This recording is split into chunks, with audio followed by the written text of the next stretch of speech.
সেই মীমাংসিত বিষয় নিয়ে বারবার আমাদের রাজপথে নামতে হয়। এবারও আমাদের যে প্রকৌশল খাতে সমস্যা নিরসনের জন্য যে প্রকৌশলমূলক কমিটি করা হয়, সেই কমিটিকে আমরা আগে প্রত্যাখ্যান করেছি এবং এখনো করি।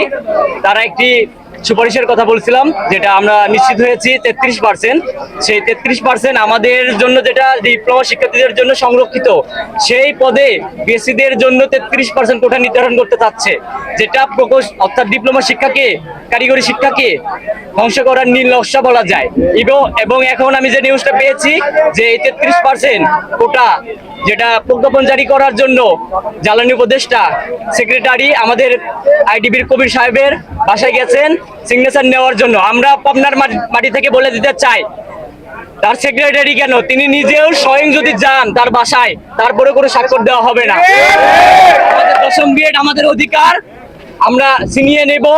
একজন ডিপ্লোমা ইঞ্জিনিয়ার বেঁচে থাকতে পাবনার মাটি থেকে বলে দিতে চাই, দশম গ্রেড আমরা হাতছাড়া করবো না। 13 সালে আমাদের ভাইদের রক্তের উপর দিয়ে শহীদ হয়ে দশম গ্রেড রক্ষা করেছেন, আমরা তাদের রক্তের সাথে বেইমানি করতে পারি না। তাতে যদি আমাদের কঠোর থেকে কঠোরতম আন্দোলনে যেতে হয়, আমরা প্রস্তুত আছি। আপনারা ইতিমধ্যে জানেন, শুধু পাবনা না, পাবনার জেলা না, পুরো বাংলাদেশে আমাদের কেন্দ্র ঘোষিত যে কর্মসূচি আছে তার ধারাবাহিকতা পাবনায়ও আজকে কর্মসূচি পালন হচ্ছে, ব্লকেট কর্মসূচি। আমাদের দাবি আদায় না হওয়া পর্যন্ত আমরা রাজপথ ছাড়বো না। আসসালামু আলাইকুম। আমরা আজকে এখানে ব্লকেট কর্মসূচি পালন করেছি খুব শান্তিপূর্ণভাবে। আমাদের ডিপ্লোমা প্রকৌশলীদের একটাই দাবি, আমাদের দশম গ্রেড আমাদের হতে হবে। লিপু গ্যাংয়ের কুচক্রকারীরা তারা আমাদের দশম গ্রেড ছিনিয়ে নেওয়ার মতো শগুনের মতন খাবার দিয়েছে। অলরেডি আমাদের দশম গ্রেড আমাদের থেকে ছিনিয়ে নেওয়া প্রায় এক পর্যায়ে হয়ে গেছে।